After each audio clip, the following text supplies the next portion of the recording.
Bismillahirrahmanirrahim. Assalamualaikum warahmatullahi wabarakatuh. Perkenalkan, nama saya Sakinah Nur Islamiyah, kelas 3 PMIA dengan NIM 5030011215. Video ini saya buat untuk memenuhi salah satu tugas ujian tengah semester pada mata kuliah Ekonomi, Demografi, dan Kependudukan. Pertama, tahapan proses transisi demografi. Transisi demografi adalah istilah yang mengacu kepada transisi dari tingkat kelahiran dan kematian yang tinggi menjadi rendah, karena ekonomi suatu negara atau wilayah berkembang dari ekonomi pra-industrial menjadi ekonomi terindustrialisasi. Model transisi demografi adalah sebuah model yang digunakan untuk mendeskripsikan perubahan-perubahan dalam statistik kependudukan seperti angka kelahiran, kematian, dan perubahan penduduk seiring berjalannya waktu. Terdapat 4 tahapan proses dari transisi demografi, yaitu tahap 1, high stationary. Pada tahap pertama ini disebut juga dengan masyarakat pra-industrial. Angka kematian dan angka kelahiran keduanya sama-sama tinggi.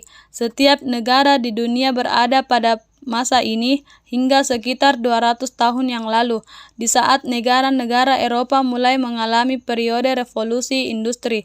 Saat ini sudah tidak ada negara yang masih berada pada tahap ini. Pada tahap ini, angka kematian yang tinggi dan berfluktuasi banyak disebabkan oleh bencana kelaparan, wabah penyakit, dan peperangan yang terjadi di negara pada masa ini. Angka kematian bayi tinggi dan angka harapan hidup rendah akibat kurangnya teknologi dan tenaga kerja dalam fasilitas kesehatan. Pada tahap kedua, yaitu early expanding. Pada tahap kedua ini disebut juga masyarakat early industrial. Angka kematian pada masyarakat menurun secara signifikan sedangkan angka kelahiran masih tetap tinggi. Laju perubahan alami meningkat hingga puncaknya pada akhir tahap ini. Kematian bayi turun dan harapan hidup meningkat. Tahap ketiga yaitu late expanding. Pada tahap ketiga ini angka kelahiran mulai menurun menyusul angka kematian. Hal ini disebabkan oleh perubahan nilai-nilai yang ada di masyarakat. Orang-orang memilih untuk memiliki lebih sedikit anak, karena keluarga besar tidak lagi menjadi aset ekonomi ketika sebuah keluarga pindah dari desa ke kota. Selain itu, beberapa negara belakangan ini juga menerapkan aturan yang melarang banyak anak dalam keluarga. Tahap keempat yaitu low stationary. Pada tahap keempat ini, angka kelahiran dan kematian sama-sama rendah. Fluktuasi yang terjadi rendah dan pertumbuhan populasi lambat. Angka kematian sedikit meningkat seiring dengan peningkatan usia rata-rata penduduk.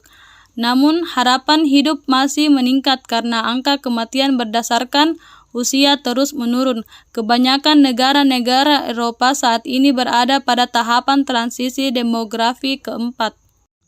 Kedua yaitu indikator penganalisis dan model piramida penduduk. Salah satu indikator yang digunakan untuk menganalisis sebuah kependudukan yaitu laju pertumbuhan penduduk adalah suatu perubahan jumlah penduduk di suatu wilayah tertentu pada setiap tahun dengan rumus R sama dengan 1/T in dalam kurung PT per P0. Keterangan R itu laju pertumbuhan penduduk, T itu selisih tahun PT dan P0. PT itu jumlah penduduk tahun 1 dan P0 itu jumlah penduduk pada tahun dasar. Model piramida penduduk yaitu piramida penduduk muda. Piramida ini dikenal juga dengan sebutan piramida penduduk segitiga, kerucut, limas atau piramida penduduk muda. Karakteristik dari piramida ini yaitu sebagian besar penduduk berusia muda, penduduk lanjut usia relatif sedikit, dan angka kelahiran lebih besar daripada angka kematian. Piramida yang kedua yaitu piramida konstruktif atau tua. Piramida konstruktif memiliki bentuk seperti batu nisan atau guci terbalik atau sarang tawon. Karakteristik piramida penduduk ini yaitu jumlah kelompok umur muda sedikit, menurunnya tingkat kelahiran dan kematian, serta meningkatnya angka harapan hidup. Piramida yang ketiga yaitu piramida stasioner. Piramida stasioner berbentuk granat atau segi empat. Piramida stasioner mirip dengan piramida konstruktif. Pada piramida ini semua kohor kira-kira berukuran sama, kecuali yang tertua. Karakteristik dari piramida ini yaitu angka kelahiran hampir sama dengan angka kematian, jumlah penduduk muda, dewasa, dan tua hampir sama, serta pertumbuhan penduduknya kecil. 3 yaitu perbedaan mendasar dari 3 sumber data demografi yaitu sensus penduduk. Sensus penduduk adalah keseluruhan proses pengumpulan, pengolahan, penyusunan, dan penyajian data demografi ekonomi sosial yang menyangkut semua penduduk pada waktu tertentu di suatu wilayah. Pengumpulan data sensus penduduk ini dilakukan 10 tahun sekali melalui 2 tahap, pencapaian lengkap dan sampel. 2 yaitu registrasi penduduk adalah meliputi kegiatan pencatatan dan pelaporan data kependudukan yang terdiri dari kelahiran, perkawinan, perpindahan, dan kematian. Pengumpulan data registrasi penduduk ini dilakukan dengan cara perkawinan dan perceraian, statistik vital, kelahiran, serta migrasi. 3 yaitu survei. Survei adalah penelitian yang sumber data dan informasi utamanya diperoleh dari responden sebagai sampel penelitian dengan menggunakan kuesioner atau angket sebagai instrumen. Selanjutnya pendekatan sosial dan ekonomi demografi, yaitu besar, komposisi, distribusi penduduk mempengaruhi kegiatan sosial dan ekonomi pada masyarakat. Kedua, penduduk besar menguntungkan pembangunan ekonomi. Ketiga, penduduk kecil atau sedikit mempercepat pembangunan ekonomi. Keempat, jumlah penduduk negara harus seimbang dengan jumlah sumber ekonomi. Kelima, kedekatan ekonomi dan lingkungan akan menentukan tingkat pola kelahiran.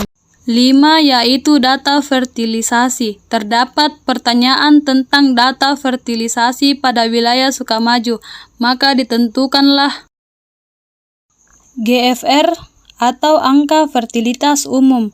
GFR sama dengan 1/W dalam kurung 15 sampai 49 kali 1000. GFR sama dengan 59/1800 kali 1000 sama dengan 32. Hasil di atas menunjukkan bahwa dari 1800 wanita berumur 15 sampai 49 tahun terdapat kelahiran sebanyak 32 bayi. Jadi sebanyak 32 bayi dari 1800 penduduk. ASFRX sama dengan BX/PFX kali K. Terakhir yaitu standarisasi dan macam-macamnya. Standarisasi yaitu penentuan dari suatu ukuran yang harus diikuti dalam memproduksi dalam sesuatu hal. Macam-macam standarisasi yaitu standarisasi langsung dan standarisasi tidak langsung. Standarisasi